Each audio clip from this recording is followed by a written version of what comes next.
Live. Okay. Hey, everybody. This is Bruce with a channel called Traveling with Bruce. This is my first ever live streaming broadcast from not so sunny Creston, British Columbia here in Canada. I have no idea if anyone's going to be watching this today live or not.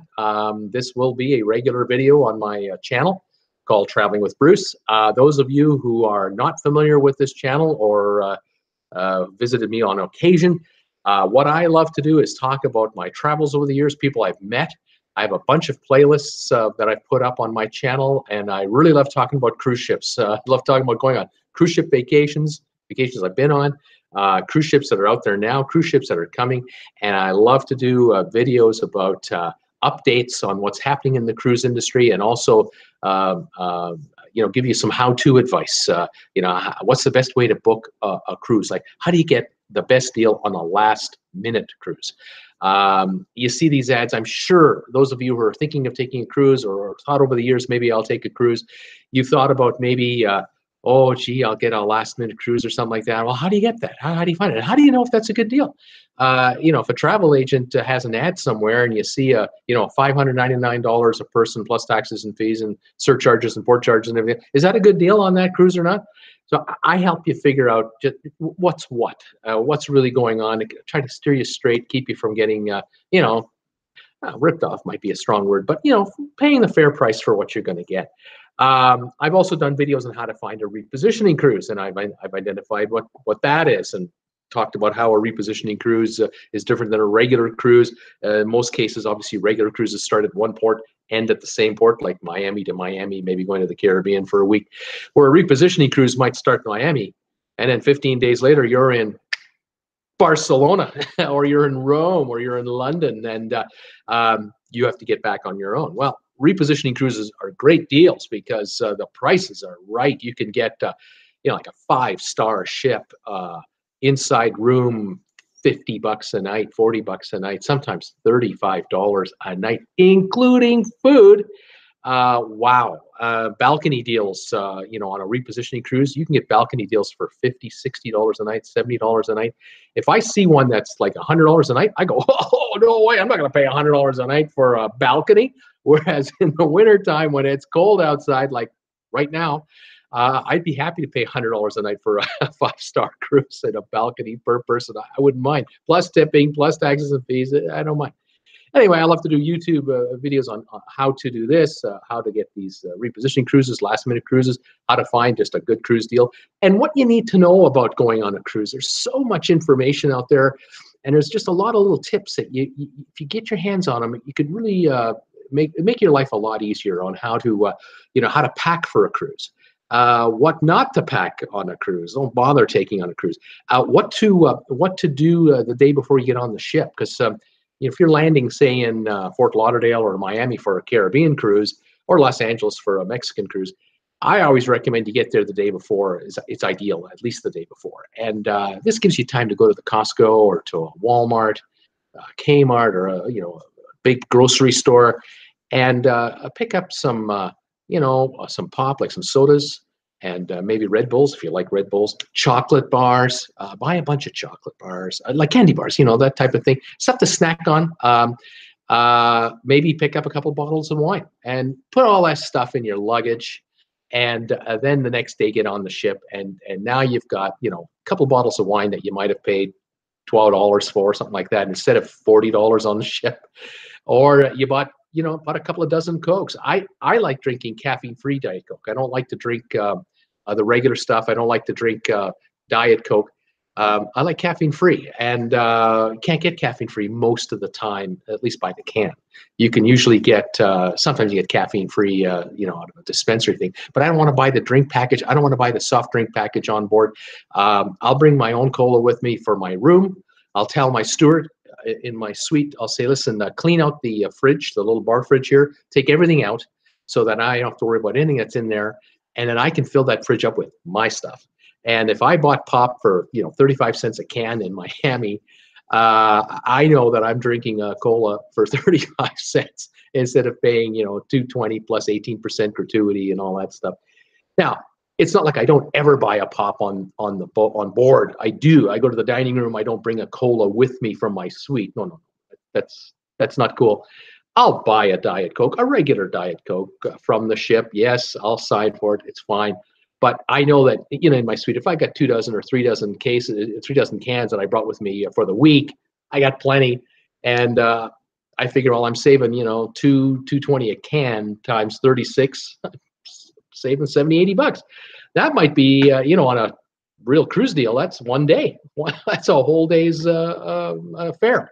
So I keep that in mind. I let you guys know about that kind of stuff, picking up stuff like sunscreen. You know, get it at the Kmart before you buy it off the ship, because a lot of tourists get off these cruise ships all red and, you know, getting the sunburn, and they're walking, you know, off the ship in say Jamaica or you know, wherever their stop is in the Caribbean, Cayman Islands, whatnot, and they got to buy sunscreen because they forgot to bring it from home. Wow, now you're paying tourist prices for for sunscreen. You may not find the brand that you usually like, or you may not find the you know, the rating that you want, the protection you want, and you might be paying $5, $6, $7 for a bottle of sunscreen when you could have had it back at, you know, Costco or Kmart, Walmart. Maybe you could have bought it for $1.99, and now you're $5, $6 out. And does it kill a trip? No, but you know, it kind of makes you go, Jesus, why did I think of that? So getting to the cruise the day before, and you know, figuring out these little tricks, you save $3 here, $5 here, you know, $2 a can on cola or on Red Bull drinks. God forbid what you got to buy, what you got to pay for those on a cruise. You add that up, and next thing you know, you're going, geez, we saved $150, you know, not buying it on the ship or buying it at some of these ports by bringing it ourselves. So we didn't have to carry through the airport. We didn't have to worry about this liquid ban on aircraft, that kind of, because you can't bring cola in cans in your luggage. They won't let you do it. Plus, you don't want to worry about the pressurization nonsense. And do you really want to worry about having a soda can in your luggage when you watch the baggage handler out of the window of your aircraft handling your precious cargo as they toss it around and try 3-point plays from way back when? I mean, I've seen stuff they've done with luggage. Oh, just makes your head spin. Anyway, I think we have some viewers on the channel. I can't believe it. 3 viewers are watching me right now live. Welcome to Traveling with Bruce. I'm Bruce. It's my first ever live. I did not pre-announce this episode. I didn't advertise it in advance. I'm just trying it today to see how it's going to go. I'm not worried about talking. As you can see, I can talk till the cows come home. What I'm worried about is the technical thing, handling the logistics of it. What I'm wondering about is if there's any way for you folks to talk to me, and I'm not sure if there is. There are buttons up here. I'm going to touch them. I'm going to hit this chat button, and if any of you are out there and want to send me a question or just say hi or hello, fire away on your phones or your computers and let me know that you're there. I'm looking at my screen just over here. There's a little bar that apparently says the chat is available. So I'm going to put in there, I'm going to say hi, and I'm going to see if anyone responds to it. And we'll go from there. If you have any questions about my channel or how I started becoming a YouTuber, let me know. Today's floor is open to questions about my my YouTube channel and the videos I've put up and what's going on. I just finished a video yesterday. I don't know if you've seen it. If any of you've seen the entire video, I don't know whether to congratulate you or feel sorry for you, because I think it's the longest video I've ever put on YouTube. I believe it's 33 plus minutes long. 33 minutes. I gotta stop that. But I talked yesterday on a couple of subjects, and that's why this video was so long. First, thanking my viewers, of course. And then the second thing I did is I happened to mention that in the Cayman Islands a couple of days ago, it was quite windy. The Cayman Islands are located in the Gulf of the Caribbean Sea, south of the Gulf of Mexico, about 90 miles south of Cuba. And the Cayman Islands, the main island is like a letter L, and it's kind of like, you know, like this. And it's about 10 miles up and about 20 miles across. And The wind usually comes from the eastern side of the island and heads to the west towards Mexico. And the western side of the island is where the beaches are, a famous stretch of beaches known as 7 Mile Beach. That's where all the resorts are. That's where the tourists go for a wonderful swim or snorkel or just walk along the beach. It's fantastic. Anyway, at the bottom tip of the island, on the corner of the L, right on that corner, right down here, is Georgetown. And that's the capital city of the Cayman Islands. About 35,000 people live on the entire island, and probably 15, 20,000 people of the 35 live there. And the cruise ships visit Georgetown. They come to about within about half a mile of the shore, quarter mile from the shore, and that's where they're allowed to park, in other words.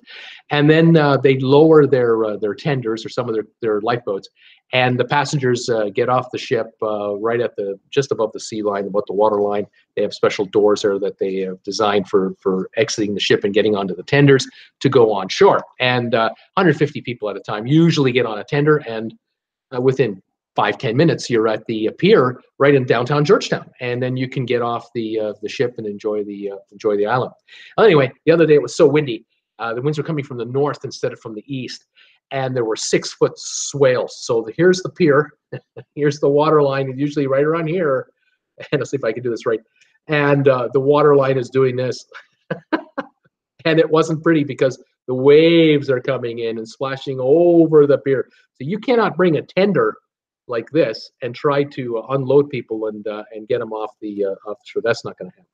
So the ships had to go to the south side of the island instead, and that would be behind the landmass. So the waves were not prevalent there. The wind was overhead, and the island had sheltered the water on the south side of the island. And they went to a place called Spots, and they could unload passengers there. And they did 10,000 passengers in one day in little old Spots, which is maybe 200 people.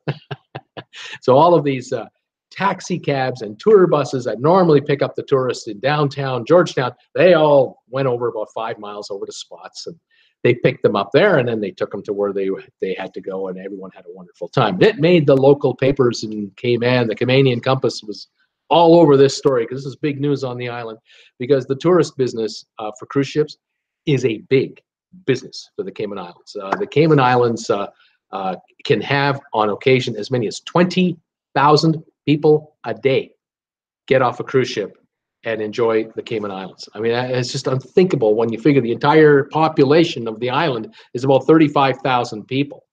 20,000 tourists from cruise ships. Unbelievable. Say again? Can't see I've got the chat up here. I've got an assistant here telling me what's going on. I've got the chat on my screen, but people say apparently cannot see the chat. I'll just see if I can find anywhere else. I have put the chat up. I'm going to see if there's any other buttons here. Bear with me, folks. As I said, this is a test today. What's that?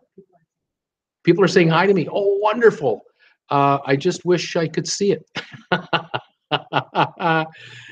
Just hang on, folks, as I keep looking at my channel and seeing if there's any way I can find these messages, as I'll be happy to acknowledge your presence and talk to you. That was my better half, just letting me know what she sees on my channel. Like I say, I've got these buttons here, and I'm desperately trying to figure out what to do. And, you know, I should do a YouTube video on how to do live chat, because I've been looking at YouTube videos on how to do live chat, and I'm finding some of these great video influencers, and there's some really good ones out there. I love you guys, YouTube influencers. Without you, I wouldn't even get to where I am. But none of you have taken the live chat for dummies video and made it go for a guy like me. And so here I am desperately trying to find my peeps, and I don't see them. I do not see a button here that helps me find a chat button other than the one I have here. I have this chat button here, the site, and I wish I could figure out if there's a way it would work, and I do not know. I do not know. Sorry about that. The other thing I talked about in yesterday's video was the fact that there was a medical emergency, and a number of people have asked me about this from time to time. What happens when someone gets sick on a cruise ship? What do you do? And it depends on just how ill and how badly hurt they are. If you slip and fall and you twist an ankle or break a bone, God forbid, hopefully not, but you hurt yourself. What ends up happening is you end up going down to about the 4th or 5th deck. That's where the medical room is, and they have medical staff there. The staff, of course, will help get you there if you need help. Of course, they'll get a wheelchair to get you there. They'll make phone calls immediately. I mean, the staff on a cruise ship, it's not like you're on your own and no one's there to help you. The staff on a cruise ship they're fantastic. Even like if someone like one of the bus boys notices that you need medical attention, that individual is trained to immediately go to their supervisor on the restaurant floor or the buffet floor, wherever it is. And that individual probably has a walkie-talkie or a cell phone that immediately gets them to a shift supervisor that immediately gets people right to your table to find out what's going on. And they will contact the medical room immediately. They will call the doctor, and if they have to, the doctor will come to your table if you're that incapacitated, or they will grab a wheelchair and quickly get you down to through the elevator system right down to the room, and there will be medical staff waiting for you. It's world class, okay? There was an emergency the other day that I read about, again, from Cayman Islands. A Carnival cruise ship, I think it was the Carnival Dream, was sailing along, and a 74-year-old gentleman became rather ill. And I don't know what the issue was, but he was so ill that they really could only take so much care of him. And they really felt, the doctor on board felt, we need to get this gentleman to a hospital as soon as humanly possible. And so they, of course, contacted the captain of the ship. The captain knew exactly where they were, and they realized that the closest port for this ship to get this individual to a world-class hospital, Georgetown, Cayman Islands. And so the ship made contact with the Cayman Port Authority immediately. That's a 24/7 operation, and they were granted immediate permission to come on over. And the ship was immediately steered to the Caymans. I don't know how far away they were, but they brought the ship to within half a mile of the shore as usual. And by the time the ship got there, the ship was already communicating with the onshore people as to how long they would be. The ambulance is already on the pier, and the hospital had already made arrangements for a tender, a ship, to take the paramedics with the stretcher to the ocean liner. And immediately they got to the ship, the patient was immediately put on the stretcher and put on the tender, and there were probably 5 or 6 people with this individual, and I wouldn't be surprised if the traveler, the wife, the traveling companion, would have gone with this individual, and right on to the shore to make sure everything was done right. Carnival people would be on that ship, on that tender with them. And then when they got to the pier, they assisted getting him onto the pier, and then the stretcher into the ambulance and right to the hospital. And then the Carnival people would then take the tender back out to their ship, and off they go to their next stop. And that's how that works. And the individual, I heard, is in stable condition, last report. So hopefully all is well there. But this can happen. And if you're elderly, or if you're got heart problems, or you have health issues, then traveling on a cruise is still an okay thing to do, but you may want to look into health insurance or travel insurance as part of your thing, just to be on the safe side. So that can happen. If people end up with a rash, or they get a cut, something like that, well, you can be treated on board, and you don't have to go to a hospital on shore. They can take care of you on board for that kind of stuff. And then there are other folks who they get ill, but they can be looked after in their rooms. The doctor will just come to the room, and you might get some medication, you might get some treatment there, but there's no need for you to go to a hospital. You'll be fine until the cruise is over, and then after the cruise is over, you'll be helped off the ship to whatever help you need, whether it's a hospital or you want to go to your own clinic, or whatever the situation is. Again, I'm looking at my computer, folks. Forgive me for these interruptions. I am trying to get my live chat to work for the very first time. And I do not see any kind of instructions that help me make this any easier. I sure wish it did, but I don't. I have no idea whether people are watching. I think there are. At the moment, I see just one. and I'm looking for any kind of sign, any kind of anything that'll show me how to interact with you, how to set up a chat so that I can talk to my to people, or allow you to text me. Present to everyone. I have no idea. You are presenting to everyone. Fantastic. I don't know what that means when I've done that. I'm pushing buttons here that I am hoping will help me talk to you. I'm looking at all kinds of buttons here that are offered, but I don't see a simple way of figuring out how to make a chat work. I have this chat site. I'm entering a message here on my own, and I'm going to put hello, and I'm going to hit my cursor. I see my message saying hello on the chat bar, but I don't see anyone's reacting back to me.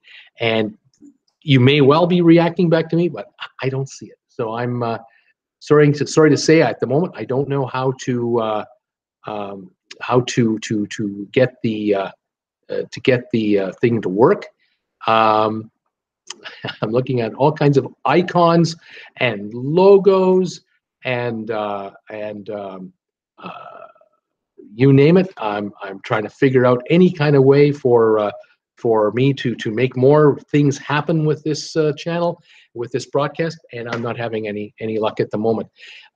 This will likely just be a regular video when I post it later today, or it automatically posts. I'm not even sure how this works, because again, I'm in the blind. I'm working on this completely on my own. I have no idea. I know where the stop broadcast button is, so I know I could shut it off. But I thought, well, for now, I'll just keep trying, and hopefully I'll luck out and find the right button or the right combination of buttons that will make this, in effect, work in such a way that I can communicate with anyone that's watching this broadcast, if anyone's watching this broadcast. I guess the last thing I'll mention is in my video yesterday, this super long video I made, I was talking yesterday about tipping. I did a video a few days back, maybe 3 or 4 days ago, about tipping on a cruise ship and how Royal Caribbean has increased the cost to suggested tipping. And I mentioned in my videos that you do not have to make a gratuity payment. It's an optional thing, but that it is it's highly suggested you do, because the crew members who share in the tip money, are the ones who are at the lowest levels of the ship, up to, say, waiters, that type of thing. Management levels and higher, they don't get share of the tips, as far as I know. It's generally for the cleaning staff and the laundry groups and the sous chefs, the dishwashers, the bus boys, the waiters, all the folks that we see on the ship, but also a lot of the folks we don't see.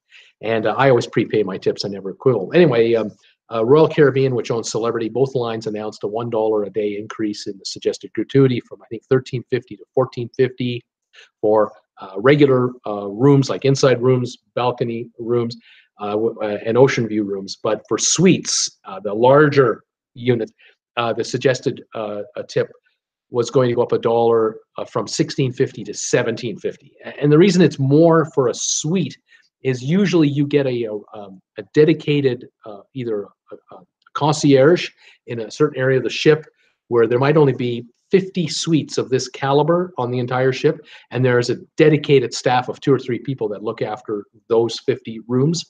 Or in some of the larger rooms, you have your own butler. And then it gets interesting, because tipping is sometimes broken down where it's so much a day for the butler and then so much a day for the rest of the staff, and that comes in. But again, if you're able to pay $500 a night per person for a nice room, $1,000 a day, a $7,000 cruise for a week, or $14,000 for 2 weeks, leaving a little money for the butler shouldn't be a problem. Should be easily done. And like I say, the service is so impeccable. These rooms are usually sold out. Did you know that? That usually on cruises, you think that these high-end rooms will be the hardest to sell. They're not the hardest to sell. They're actually easier to sell than the cheap ones. Guys like me, who would never be able to afford that kind of room unless I win the lottery, and I haven't checked my numbers yet, but you never know.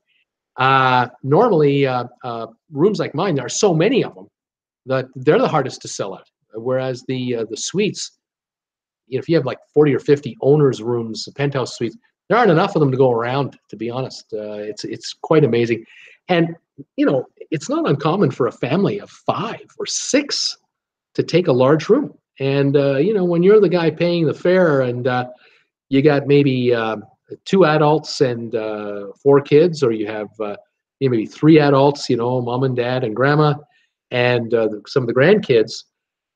You do the math. The grandkids get a discounted rate. They're not paying $500 a night each, kind of thing. You do the math and go, wow, we could all be together in an 1,100 square foot suite. We have a butler looking after all of our needs, which means all the stuff the kids need all the time is looked after, which allows mom and dad to relax along with grandma on this trip. It's worth the extra money. And if it's a once every 5 year or once in a lifetime thing, how long have you got for everyone to do this? The kids are young for only so many years. Grandma's getting on, and she may not be able to do this 5 years from now. This might be the one and only time that this ever happens. And so these suites get gobbled up awfully fast. Anyway, so back to the tipping. It's not a mandatory fee, but it's highly encouraged. And frankly, if we didn't have the staff that are on these cruise ships from third world countries, our cruises would be unbelievably expensive. I remember in the 80s and early 90s, but certainly in the 80s, my parents would occasionally take a cruise. And my dad was telling me about a cruise that he and my mom took that was from, I believe, San Francisco to Hawaii. It was sort of a 2-week type deal. And in like 1987 or something like that, I'm not sure who the cruise line was, but I seem to recall they spent over $5,000 on a cruise in 1987 dollars. Think about that, when you could get a new car in 1987 for maybe $8,500, $10,000, $12,000. New cars today are what, 25, 30,000. So that's equivalent of $10,000, $12,000 today on a cruise. They took a cruise to Hawaii, and in those days you paid way more for a cruise, and you had way less choice than you have today. I mean, today you got all these restaurants and all the activities on the ship, all the different things going on. In those, back in '87, the ships were half the size they are now. They held maybe 800,000 people, 400 or 500 crew. You paid way more per day in real dollars, in today dollars, than you would, you do pay now. So anyway, today's cruising is so much more affordable for most of us out there, and those of us who can afford to look for the right deal can't go wrong. Anyway, so that's a little thing about tipping. And the last thing I did talk about yesterday was I mentioned how I met 3 employees of a cruise line at the Heathrow International Airport. My wife and I were flying from London to Miami, and we were going to go on a cruise in Miami. And here in London Heathrow, we met 3 young guys from the Philippines. They had these carry-on bags with the cruise ship logo on the side of the bag. And that gave it away that they were cruise ship employees. So I got to talking to them. Sure enough, they were from the Philippines. 2 guys were in their late 30s, and one who was in his mid to late 20s. And the guys in their 30s had been working for the same cruise line for 16 years, loved their jobs. And the other guy was the rookie. He had only been working for 5 years. So that was pretty cool. And I talked to them about their trip and about their careers, and found out that one of them, his father had worked on the cruise lines for 30 years as well. So here's the next generation. And I said, well, would you want your children to do it? He said, yeah, if one of my kids wants to do this job, I'd recommend it. It's a great career. On these cruise ships, some of these folks who start at the very bottom levels, at the very beginning of their careers, they're not paid a lot of money. They're paid a few $100s a month, but room and board included. But they get a share of the tip money, and the tip money for these guys that I was talking to in Heathrow, they were getting with their salary and their tips, they were earning over $1,000 a month. Now, it doesn't sound like a lot of money to those of us who live in North America, but then they didn't pay the kind of cost of living that we pay in North America to get by either. Now they live in a different world than we do, so it's all relative. But as far as they were concerned, they were happy with their jobs, and their friends and neighbors considered them to be wealthy. They thought they were doing really, really well. And the two older gentlemen told me that they were moving into management. They were being trained by the cruise line to move up the ladder, and that they were going to become shift supervisors and managers of several hundred employees. And that would get them larger money, of course, and more benefits. And so, there's opportunity there to move up the proverbial ladder, depending on what it is you want to do. They already been moved up a few levels by the time I met them. They weren't the lowest rung guys. When I met them, they already been on the line for 16 years, obviously, but they were going to move higher. And I have met a number of people on these cruises where you get to talking occasionally to the manager of a restaurant, or the guy at the buffet, and you find out, oh, how long you been on the cruise? Oh, I've been with the company for 15 years, 20 years, 22 years, 18 years, 7 years, and that they've moved up the hierarchy to supervisor positions. Fantastic. And that's just a great way to go. So anyway, these three guys, they all knew friends and relatives that wanted their jobs big time. So there was no problem getting these guys replaced if they didn't want to work on the cruise ship, and they weren't giving it up for anything. Anyway, so there's that. Anyway, I'm going to wrap up this live presentation today. I tell you, I've tried to get the chat function to work, and I can't. I've sent out 2 messages, and I don't know if you received them or not. I'll tell you what, if you're watching this here on the, if any of you have been watching me, and not very many of you have, send me send me a message that you saw me today. Let me know that you saw it. Tell me how the quality was as far as picture quality. Tell me how the sound was. I don't know if you should tell me how I did. I'm not sure about that. But anyway, it doesn't matter. This will help me figure out going forward whether I want to do this again, and if so, how. I would really like to have my chat line up and running while I'm doing this broadcast so that I can talk to anyone who's sending me a message. My wife says there were people responding to you, but I just didn't get I just didn't see it. I wish I did. I wish I could see it, but I don't have any way of knowing whether or not this broadcast in any way generated any kind of a response from my folks. And what they said, I wish I could tell you. I just have no idea. I'm just looking at a few other pages here on my computer while I've got you one last time, and I cannot find any kind of a link or any sort of hint as to what I've been doing, whether what I've been doing is working or being picked up or not. I have no idea, and so I will just have to say, I've tried it. I've put it out there. I did some blabbing for a while, as I'm famous for. I want to thank anyone that was watching or is watching this or ever will see this. If you've if you've enjoyed my videos and given me a thumbs up, I thank you very much. Any of those of you who have become subscribers of mine, thank you so much for subscribing to my channel. Like I said, 220 is the current count, and we were at like 70 a little over a month ago. It's fantastic how it's coming on. I look forward to producing more videos as we go forward. I'm looking forward to doing live chats going forward that are a little more organized, and hopefully will work both ways. But in the meantime, this is Bruce with Traveling with Bruce saying have a great weekend. Thanks for watching today, and we'll see you next time on Traveling with Bruce. Take care, everybody. I'm going to turn this off now. Here we go.